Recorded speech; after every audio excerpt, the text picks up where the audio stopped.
புதுச்சேரி லாஸ்பேட்டையை சேர்ந்த ரம்யா என்பவருக்கும் ஆசிரமத்தை சேர்ந்த சாக் பட்டேல் என்பவருக்கும் இன்று வாட்ஸ்அப் மூலமாக கோல்டன் சாகர் மற்றும் ப்ரீவெல்த் பாண்ட் என்ற வாட்ஸ்அப் குழுக்களில் இருந்து ட்ரேடிங் மற்றும் ஷேர் மார்க்கெட்டிங் சம்பந்தமாக மெசேஜ் வந்தது. இருவரும் ட்ரேடிங் பற்றி தெரிந்து கொள்ள இணையதளத்தில் தேடி உள்ளனர். பின்னர் ட்ரேடிங் பண்ணுவதற்காக அந்த வாட்ஸ்அப் குரூப்பில் தனது விருப்பத்தை தெரிவித்து அதன் மூலம் ட்ரேடிங் அக்கவுண்ட் ஓபன் செய்து அதில் ட்ரேடிங் செய்து வந்துள்ளனர். முதலில் ரூபாய் 20,000 முதல் 5 லட்சம் வரை முதலீடு செய்தனர். அதில் முதலீடு செய்து லாபம் கிடைக்கவே ஒரு பெரிய தொகையை முதலீடு செய்துள்ளனர்.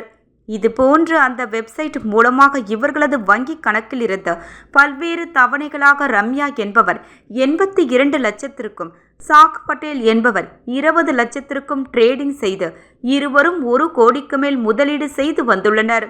அந்த வெப்சைட்டில் காமிக்கப்பட்ட வேலிடிட்டி ரம்யா என்பவருக்கு 2 கோடி ரூபாயும் பட்டேலுக்கு 64 லட்சமும் காண்பிக்கப்பட்டது. இதைத் தொடர்ந்து அவர்கள் முதலீடு செய்த தொகையை எடுக்க முயற்சிக்கும் பொழுது அந்த பணம் ஃப்ரோசன் செய்யப்பட்டதாக காமிக்கப்பட்டிருக்கிறது.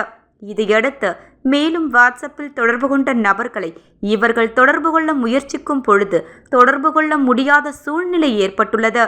இதனால் சைபர் குற்றவாளிகளால் ஏமாற்றப்பட்டு இருப்பதை உணர்ந்த இருவரும் புதுச்சேரி இணையவழி குற்றப்பிரிவு காவல் நிலையத்தில் புகார் அளித்துள்ளனர்.